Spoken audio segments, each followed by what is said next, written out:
कि पहले 1960-70s में कहते थे कि पाकिस्तान में पेट्रोल बहुत है, मगर मजे की बात है बाद में पता लगा कि ईरान ने साइड ड्रिलिंग करके पाकिस्तान का पेट्रोल निकाल चुके हैं।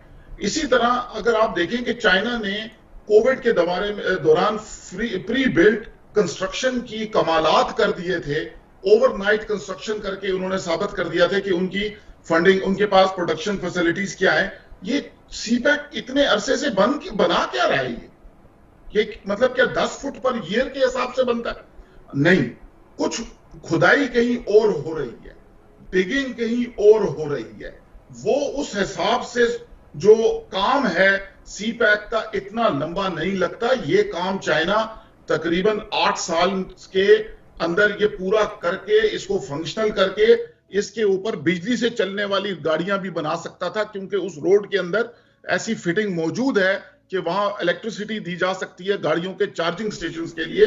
ये कुछ और चल रहा है सर, और ये जब बात सामने आएगी पूरी दुनिया फिर बड़ी सख्त गलत नजर से और गलत इंप्रेशन से हमारी नस्लों को टेररिस्ट और दुनिया के जालिम तरीन लोग साबित करेंगे, जैसे मीडिया ने वेस्ट में इस वक्त किया हमारी जिंदगी में। आपके सामने है, पूरी कौम को, तमाम अमन पसंद मुसलमानों को भी ये लेबल लग गया, क्योंकि उन्होंने उन लोगों को नहीं रोका जिन्होंने हमारे मजहब में हमारे जहनों और बच्चों को कंट्रोल किया, या जिन्होंने ये तो इसलिए भी सीपैक की जो तैयारी में टाइम फैक्टर है, इसको अगर आप मैथ करें तो ये शायद चाइना के लिए एक काला दाग है कि इतने अरसे में तुम क्यों नहीं बना पा रहे। कोई स्टे ऑर्डर नहीं है, पाकिस्तान मिलिट्री की उनको सपोर्ट हासिल है, इंजीनियर्स उनके अपने हैं, कोई मसला नहीं है, मगर आप हैरान हो जाएंगे कि टाइम बहुत लग रहा है। ये कुछ कहीं और कुछ हो रहा है। जैसे ईरान ने ये साइड ड्रिलिंग करके काम किया था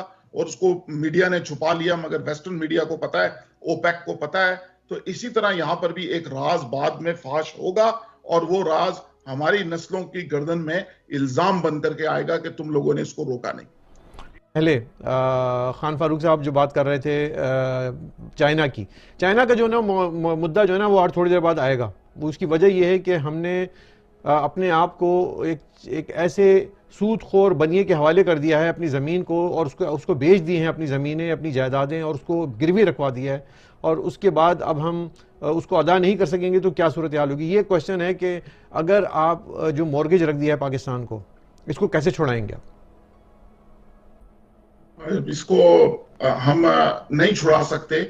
हमारी चाइना के साथ रिश्तेदारी है, और ये रिश्तेदारी हलाकू खान, चंगेज खान 100 मील नॉर्थ में जो मुसलमान हैं उनकी आवाज नहीं उठाएगा, क्योंकि हमने वो बैलेंस क्रिएट करना है।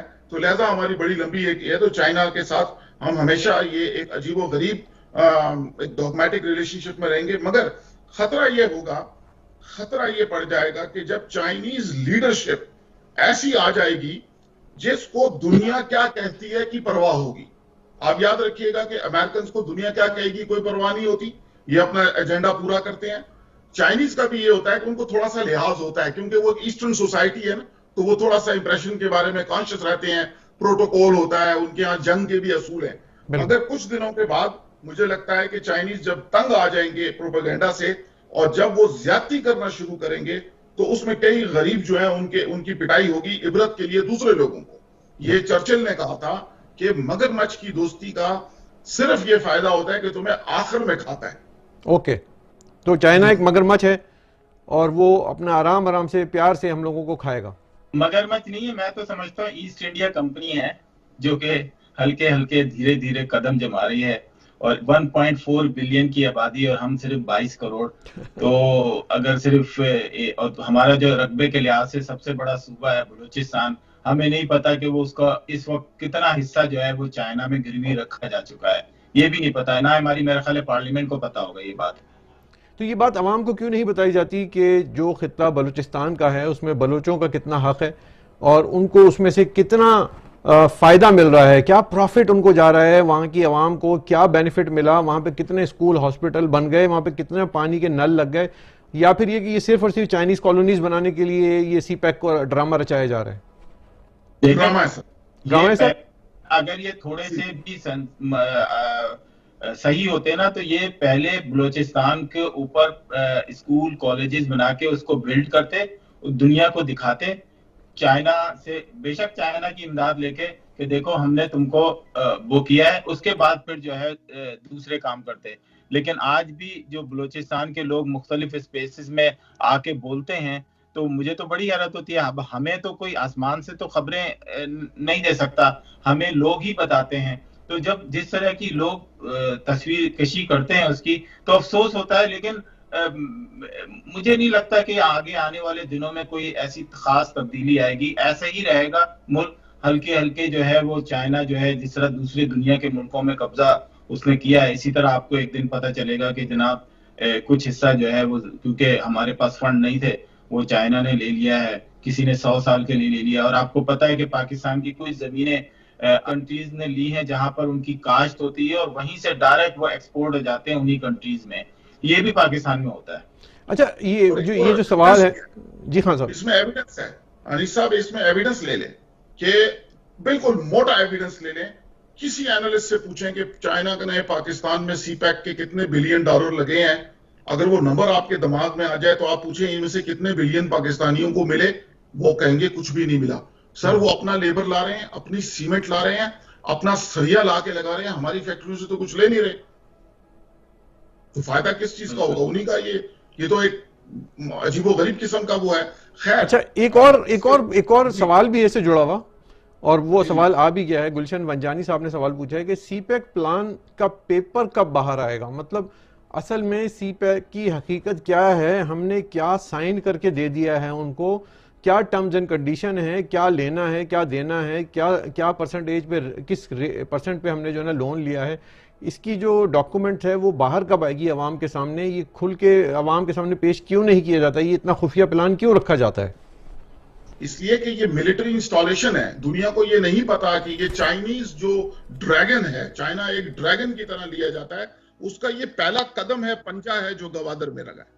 इसके बाद उसका जो दूसरा पंजा है वो सामने यमन में लगेगा, और उसके लिए टनल जो है सऊदी अरब के नीचे से ऑलरेडी उनके डिजाइन में देख चुका हूं, आप भी देख चुके हैं, इंटरनेट पे मिल भी जाएंगे, और मैं आपको तस्वीरें भी पेश कर सकता हूं कि इतना बड़ा टनल है कि जमीन के अंदर से यमन के पार जाके निकलेगा। क्यों? आपको पता है कि यमन का अंदर जो पेट्रोल के जखायर हैं उन्हीं को दबाने के लिए सऊदिया ने अमेरिका से मदद लेके यमन में जंग जारी रखी है, ये पेट्रोल ना निकाल ले। तो लिहाजा ये चाइनीज ड्रैगन का जो पहला पंजा है, ये चाइना से निकल के उसने जो पांव रखा है वो गवादर में रखता है, फिर उसके बाद दूसरा रखेगा सामने मिडल ईस्ट में। तो ये कहानी अगर इस एनालॉजी से देखी जाए तो पूरे हिंदुस्तान वालों को ये समझ आ जाएगी कि चाइना के जो एक साइड का रुख किधर है, और ये ड्रैगन 2 हेडेड ड्रैगन है, ईस्ट में भी जाएगा और वेस्ट में भी जाएगा।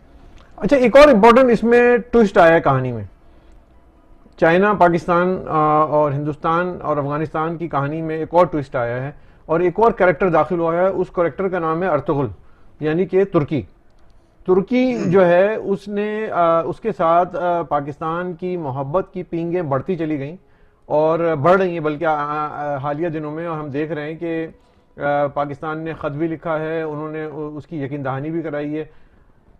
चाइना में पहली मर्तबा तुर्की ने अपना सिफारत खाना खोला है। चाइना के साथ तुर्की के कभी भी रिलेशनशिप मरासिम नहीं रहे हैं, और अब ये तेज़ी से बढ़ रहे हैं, और वो उसकी वजह ये कहा जाती है कि पाकिस्तान ने उस पर जोर दिया है कि हमारी मदद की जाए मुस्लिम ममालिक से, जिसमें किसी ने साथ नहीं दिया सिवाय तुर्की के। तो ये जो तुर्की का कैरेक्टर शामिल हुआ है इस कहानी में, ये किरदार जो शामिल हुआ है, इसको आप लोग कैसा देखते हैं? जी, अभी आपने देखा कि तुर्की ने कितना शोर मचाया था फ़लस्तीन और इसराइल पर, जब उसके बाद एक रिपोर्ट में आया कि 20 बिलियन डॉलर की जो है वो की थी इंपोर्ट एक्सपोर्ट जो है इसराइल से की थी तुर्की ने। तो हम लोगों को हमेशा ट्रक की बत्ती के पीछे लगा के दूसरे ममालिक जो है ना वो अपने मफादात हासिल कर लेते हैं, और पाकिस्तान हमेशा हमने देखा, माजी में भी देखा कि दूसरे मुल्कों के मफादात की खातिर उसने अपने मुल्क के मफादात को दांव पे लगाया। और चाइना जो है वो सिर्फ अपने मफादात देखता है, चाहे अभी चाहे आगे 50 साल बाद। और आप देख लीजिएगा कि तुर्की से भी उसने अगर किसी किस्म की दोस्ती बढ़ाई है बकौल पाकिस्तान के कि जी हमने कराया है, तो आखिर में कहीं ना कहीं किसी ना किसी तरीके से, जैसा कि अभी फारूक साहब ने बताया था कि मफादात हैं कहीं ना कहीं।